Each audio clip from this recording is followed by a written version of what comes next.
Good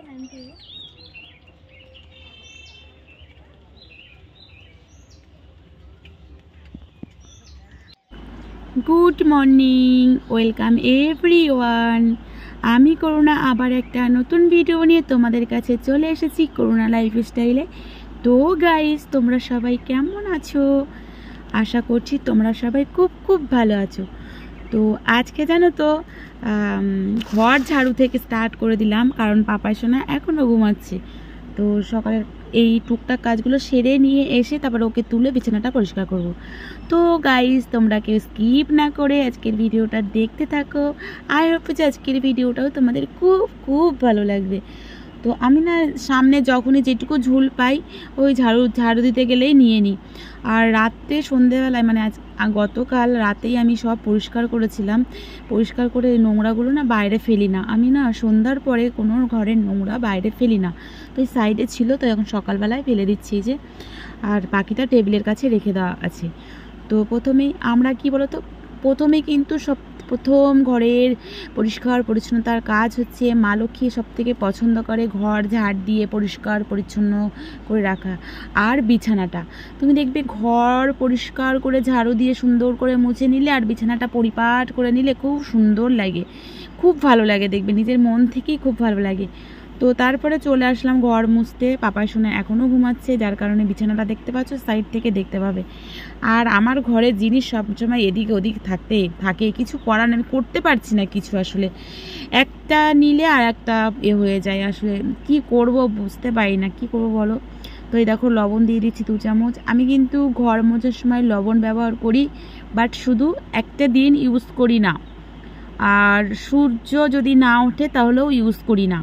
আর লবণ কিন্তু ভীষণ পজিটিভ এনার্জি কাজ করে, পজিটিভ দিকটা কাজ করে। তারপরে এই ঘর মোছাতে লবণ ইউজ করলে পোকামাকড়ও হয় না, অনেক অনেক উপকার। তো চাইলে তোমরাও এটা ব্যবহার করতে পারো, করে দেখতে পারো, ভালো অবশ্যই ফল পাবে। তো আমরা তো ভালো থাকার জন্য কত নিয়ম না পালন করি বলো, নিয়মের তো শেষ নেই।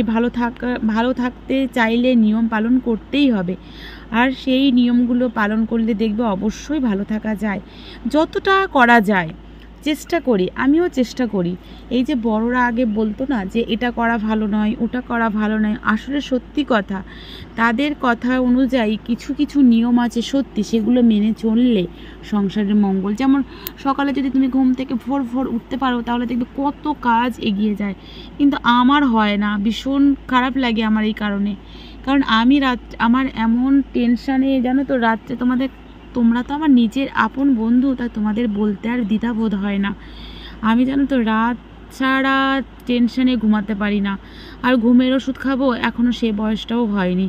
তা যদিও খাই তাও সেটা যদি নেশা হয়ে যায় ঘুমের ওষুধ, তাও খাই না। আর জানো তো 3টে এরকম বেজে যায় ঘুমাতে, তারপরে একটু পরে তোমাদের দাদা ভাই যায় আরও তখন আবার উঠে পড়ি। তাহলে ঘুমটা আমার কখন হবে, অলসতা করে একটু দেরি হয়ে যায়। তো আমার না দেরি হলেও আমি রাতে বাসন টাসন সব মেজে রাখি বিশেষ করে। তো আর জামা কাপড়, এই যে গরম এসছে না, জামা কাপড়ও কেচে নেবো রাতের বেলায়, ওই সকালের জন্য অল্প কিছু থাকে। তো তারপরে চলে আসলাম বিছানাটা তুলতে। পাপাই সোনা উঠে বাইরে ব্রাশ করতে গিয়েছে। তো দেখো আজকে ভাবছিলাম বেড কভারটাও চেঞ্জ করে দেবো। 2টো বেড কভার কেনার খুব ইচ্ছা ছিল, জানি না কি হবে। আবার একটা নিমন্ত্রণ আছে উত্তরপ্রদেশ, নৈনিতাল, সেইখানে যাব, অনেকটা দূর। তো সেখানে যেতে আসতেই অনেক টাকা খরচা, তারপরে বিয়েবাড়ির গিফট আছে, তো সেটা তো করতে হবে।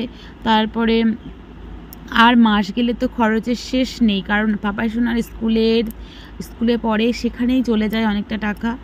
তারপরে নিজেদের সংসার খরচ, যতই হিসাব করে চলি না কেন তবুও যেন, তারপরে তো একটু সংসার সব কিছু বাঁচিয়ে একটু গুছিয়ে রাখতে চাই, রাখিও। মানে সবটাই যে সংসারের জন্য ব্যয় করে দেবো তা না, নিজে আমাদের তো কিছু হলে কেউ দেখার নেই বা কিছু কেউ করে দেওয়ার নেই, তাই সেই গুছানোটাও আমাদেরকে গুছিয়ে রাখতে হয়। না হলে এই দেখো, পয়সাটা কিন্তু জীবনের ভীষণ মূল্যবান জিনিস। তুমি অসুস্থ হয়ে পড়লে তোমাকে কেউ দেখবে না, ওই পয়সাটা যদি না থাকে। জানো তো, পয়সাটা থাকলে তুমি তোমার চিকিৎসাটা নিজে করতে পারবে। তাই যতটা ইনকাম হয় চেষ্টা করি অর্ধেকটা রেখে দেওয়ার, অর্ধেকটা ব্যয় করার। তো তোমরা যদি মনে করো যে অর্ধেকও রাখতে পারছো না, চেষ্টা করো অল্প কিছু আজকে রাখতে, কালকে আবার একটু বাড়াতে না পারলে প্রতিদিন অল্প অল্প করে রাখো, যেন লোকের কাছে হাত না পাততে হয়, আর ঈশ্বর যেন না চায় সেরকম দিন কারোর জন্য না আসে। তো আমরা সেটাই চাই, আমিও চাই যে যেমন আছি একটু আনন্দ মজা করে চলবো, একটু গুছিয়েও রাখবো, যেন ভগবান সুস্থ সবল রাখুক। আমি সবসময় ভগবানের কাছে প্রার্থনা করি যে ভগবান সবার শরীর সুস্থ সবল রাখুক, কর্ম করে খাওয়ার জন্য ক্ষমতা রাখে। তাহলে কি বলো তো, শরীর সুস্থ থাকলে কর্ম করে কাজ করে তুমি খেতে পারবে। তো আমি এখন জামা কাপড়গুলো ভিজিয়ে তারপরে উঠোন টুটনগুলো বাসন টাসন মেজে নেবো, তাহলে জামা কাপড়টাও ভেজানো হয়ে গেল, একটু পরিষ্কার হয়ে যাবে তাড়াতাড়ি। আর গাইস, আমার চ্যানেলে যারা নতুন আছো আর এখনও যারা চ্যানেলটিকে সাবস্ক্রাইব করোনি, এখনই চ্যানেলটিকে সাবস্ক্রাইব করে আমার নতুন বন্ধু হয়ে যাও। আর যারা তো আমার নতুন বন্ধু হয়ে আছো তাদেরকেও অনেক অনেক ভালোবাসা। আর তোমরা যারা আমার ভিডিও দেখছো, কোথা থেকে দেখছো অবশ্যই কমেন্ট করে জানিও, তোমাদের থ্যাংক ইউ জানানো আছে।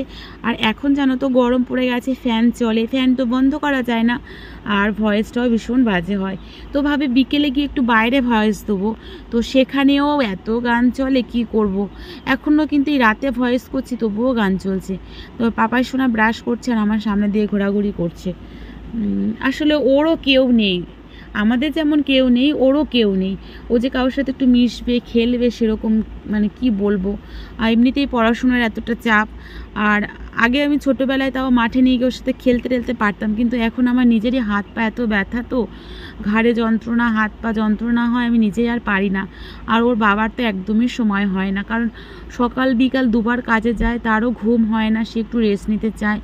কারণ আমাদের দুজনকেই সুস্থ থাকতে হবে, সুস্থ না থাকলে, যেমন তোমাদের দাদাভাই সুস্থ না থাকলে ইনকাম হবে না, আমি সুস্থ না থাকলে সংসারের কাজকর্ম হবে না, রান্না হবে না, রান্না না হলে খাওয়া হবে না। কারণ সেই জন্য চাই, আর আমাদের গৃহিণীদের সব সময় শরীর সুস্থ রাখতেই হবে, অসুস্থ হয়ে পড়লেই হয়ে গেল ব্যাস, তাহলে এই কথা। তাই যতই কষ্ট হোক চেষ্টা করি যতটা করা যায়, মানে একদম পড়ে যাওয়ার মতো না হলে। আমি যখন আমি ভাড়া ছিলাম কাকিমার বাড়িতে, তো কাকিমা আমাকে বলতো যখন প্রেগনেন্ট অবস্থায়, বলতো করুণা খুব স্ট্রং মেয়ে, আমাকে বলতো, মানে আমার এই বমি হচ্ছে, আমি বলতাম আমার কাছে কাউকে আসতে হবে না, একা একা সব কাজ করে নিতাম। তাই কাকিমা বারবার বলতো করুণা খুব স্ট্রং। বেবি হওয়ার পরে আমার কেউ ছিল না, আমি একা একাই। আমার যে বেবি দেখেছো তোমরা, আজকে 9 বছর প্রায় বয়স হতে চলেছে, কিন্তু বেবি আমার যখন ডেলিভারি হয়েছিল হসপিটাল থেকে নিয়ে এসে আমি একা আমার বাচ্চাকে মানুষ করেছিলাম, আমি আর তোমাদের দাদা ভাই, কেউ ছিল না। কারণ জানো তো, একটা বাচ্চা হলে তার বড় গার্জিয়ান দরকার, কিন্তু আমার মাও অসুস্থ থাকার যে কারণে আমার মাও আসতে পারিনি, আর যার কারণে আমি বাড়িতেও যেতে পারিনি। তাই ওইভাবেই ছিলাম, আমার কেউ দেখাচ্ছিল না, এমন খিদেই কষ্ট পেয়েছে জানো তো, সেদিনের কথা মনে পড়লে চোখে জল আসে জানো তো। মানে বাচ্চা হওয়ার পরে শুনেছি খুব খিদে পেয়েও ছিল, কিন্তু খাবার তৈরি করার লোক ছিল না আমার, জানো তো। একজন লাস্টে এসেছিল, কিন্তু সেও তার সংসারে কাজ করে এসে একটু খাবারটা করে দিত, ওই আতুর ঘরে জানো তো, মানে ধরতে নাই বলে তাই ধরতাম না। তারপরে তাড়াতাড়ি ষষ্ঠী পুজো করে নিয়ে নিজেই রান্না নিজেই করে খেয়ে নিতাম, কিছু করার নেই। তো তারপরে চলে আসলাম, শাক তুলেছিলাম বিকেলবেলায়। তো বিকেলবেলা জানো তো একটু মাঠে ঘুরতে গেলে শাক তোলা হয়ে যায়, তো অল্প একটু দেখো শাকটা তুলেছি, তো সেটাও ধুয়ে নিচ্ছি। তারপরে জুতোগুলোও পরিষ্কার করে নেবো। মানুষের জীবনে দুঃখ আঘাত না পেলে জানো তো মানুষ বড় হতে পারে না। আর যারা তো বড় হয়ে প্রথম থেকে আছে তাদের ব্যাপারটা আলাদা, কিন্তু জীবনে অনেক দুঃখ অনেক কষ্ট পেয়েছে, যেমন তোমাদের দাদা ভাই অনেক আঘাত পেয়েছে, তারপর আজকে একটু একটু করে তিলে তিলে বড় হয়েছে। কেউ হেল্প করার নেই, কেউ হেল্প করেনি জানো তো, কেউ না। আর আমিও আমার এই বাচ্চা মানুষ করতে গিয়ে আমি একা একা মানুষ করেছি, সত্যি কথা। আর আজও পড়া টিউশন একা একা দৌড়াতে হয়, কারণ তোমাদের দাদা ভাইও করে, কিন্তু তারা তো সময়ের ব্যাপার, তা সেও দুবেলা কাজ করে। আর জানো তো একটু ভালো খেতে পড়তে গেলে জানো তো মানুষকে দুজনকেই কাজ করতে হয়, যেহেতু আমি তো কোনো কাজ করি না, সেই জন্য তোমাদের দাদা ভাইকে কঠোর পরিশ্রম করতে হয়। তার জন্যই এই সোশ্যাল মিডিয়াতে এসেছি, যাতে তোমাদের ভালোবাসায় একটু নিজেই যদি একটু কিছু করতে পারি। কারণ পড়াশোনাটা অনেকটাই করেছি, করে আর কি হলো, সে তো সবই সংসারেই চলে গেল। আসলে আমি সংসার করতে এতটাই ভালোবাসি, বাইরের কাজ আমাদের দ্বারা সম্ভব না, কারণ বাচ্চাকে মানুষ করতে গেলে বাইরে গেলে হবে না। তাই সেটা মনে কখনোই ভাবি না। তাই ভাবলাম ঘরে বসেই ঘরের এই কাজগুলোই তোমাদের সামনে তুলে ধরি। তোমরা আমাকে অনেক অনেক ভালোবাসা দিও, অনেক সাপোর্ট করো। একদিন যাতে আমি আমার নিজের লক্ষ্যে পৌঁছাতে পারি, অবশ্যই তোমাদের ভালোবাসা বা সাপোর্ট ছাড়া কখনোই এটা সম্ভব নয়। তাই একটু একটু করে পথ এগোচ্ছি, তোমরা অবশ্যই আমাকে সহযোগিতা করো, পাশে থেকো। আর তোমাদের সহযোগিতা একান্তই কাম্য, কারণ তোমরা যেভাবে আছো এইভাবেই থেকো। জানি না আজকাল জানো তো এত ভিডিও মানুষ করছে, বাজে ভিডিও করলে তখন বাজে কমেন্টের শেষ নেই, কিন্তু সোশ্যাল এখন বাজে ভিডিওই পছন্দ করছে। আর আমরা যারা ভালো ভিডিও করছি তাদের দিকে চোখ পড়ছে না, কারণ ওই বাজে ভিডিওগুলোর দিকেই এত ভাইরাল হয়ে যাচ্ছে, এত চোখ পড়ছে। কিন্তু আমরা যদি করতে যাই সেটাকে বাজে কমেন্ট করে তার একদম কিন্তু চাই না আমরা সেইভাবে। তো ভালোভাবে করতে চাই, তোমরা সাপোর্ট করো। আর কোথায় যদি এই ভিডিও করার ভিডিওর মধ্যে কোথাও কোনো অংশে যদি মনে হয় যে এই অংশটায় ভুল হয়েছে বা ভুল করেছি, সেটা তোমরা আমাকে তুলে ধরো। অবশ্যই মানুষ মাত্রই তো ভুল হয়, আমি সেখানে তোমাদের কাছে ক্ষমা চেয়ে নেব, কারণ ভুল করতেই তো আমরা শিখবো, বলো। তো তারপরে এই যে কলে কাজ করছেন, এটা আমাদের নিজেদের নয়, এটা আমার কাকি শাশুড়ি বা কাকা শ্বশুরের। বেশি সময়টা আমিই কাজ করি, জানো তো। আমার শ্বশুরেরও আছে, কিন্তু সমস্যা বললাম, সব সমস্যার কথা সোশ্যাল মিডিয়াতে তুলে ধরা যায় না। অনেক কষ্ট, আমার জীবনে অনেক কষ্ট। বাপের বাড়িতে জানো তো অনেক জমি জায়গা নিয়ে, অনেক বড় সড়ো নিয়ে দম খুলে মানুষ বেঁচে থাকতাম, কিন্তু এখন আমি একটা ঘরের মধ্যে বন্দি থাকি। ভীষণ আমার কি বলবো, খুব খারাপ লাগে। এই যে আমার পাপাই সোনা পড়াতে আসে ম্যাম, ঘরে যখন ওকে পড়াতে আসে আমরা বাইরে গিয়ে বসে থাকি। বাইরে ঘরের বারান্দায় না, বাইরে রাস্তায় ঘুরে বেড়াতে হয়। একটাই রুম হলে যে সমস্যাটা হয়, তারপরে আবার বাকি সব কিছু ইউজ করার অনেক সমস্যা, যেটা সব কিছু তোমাদেরকে বলতে পারবো না, কারণ অনেক কথা সবাইকে বলা যায় না, যে অনেক কিছু নিজের মনের মধ্যেই রাখতে হয়। তো এইভাবেই চলি, আর ভাবি মানুষ তো এর থেকেও অনেক কষ্টে থাকে, অনেক খারাপ থাকে। তো সেটা ভেবেই ভাবি নিজেকে যে না, আমি তো তার থেকেও ভালো আছি। আমি জানো তো আমার বাবার একমাত্রই মেয়ে, আমার 4টে দাদা, আমি খুব আদরে যত্নে খুব ভালো মানুষ হয়েছিলাম। বাট দেখো আমার পরিস্থিতিটা দেখো, শরীর অসুস্থ হয়ে গেলেও জানো তো আমাকেই রান্না করে খেতে হয়। তাই ভাবি বিয়ের আগে কত মায়ের কাছে আবদার, কত কিছু না। তাই ভাবি আর এখন একটু দেরি করে উঠলে আমাদের কত কথা শুনতে হয়, কত কিছু। এর নাম সংসার, তবু আমরা সংসারটাকে এত ভালোবাসি। সেই ভালোবাসার জন্যেই সব কিছু ভুলে গিয়ে ভালোবেসে সংসারটাকে করতেই ভালোবাসি।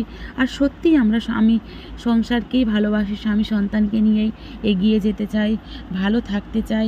তোমাদের ভালোবাসা সাপোর্ট যদি থাকে অবশ্যই একদিন এগিয়ে যাব। তো মোটামুটি আমার জামা কাপড় কাচা হয়ে গেছে, এবারে উঠোনটা ঝাড় দেবো। তো গাইস, এই ছিল আজকের ভিডিও, আর ভিডিওটা বেশি বড় করব না। সকালের এই কাজটাই তোমাদের শেয়ার করলাম, বাকি কাজ তো পড়েই আছে। তো নেক্সট তোমাদের সঙ্গে দেখা হচ্ছে নতুন কোনো ভিডিওর সাথে। তোমরা ভালো থেকো, সুস্থ থেকো, সব সময় আমি ঈশ্বরের কাছে এই প্রার্থনা করব। আর ভিডিওটা দেখার জন্য অসংখ্য ধন্যবাদ। তবে লাইক কমেন্ট করে একটা সুন্দর গঠনমূলক কমেন্ট করো। তবে গুড ইভিনিং, টাটা, জয় রাধে মা।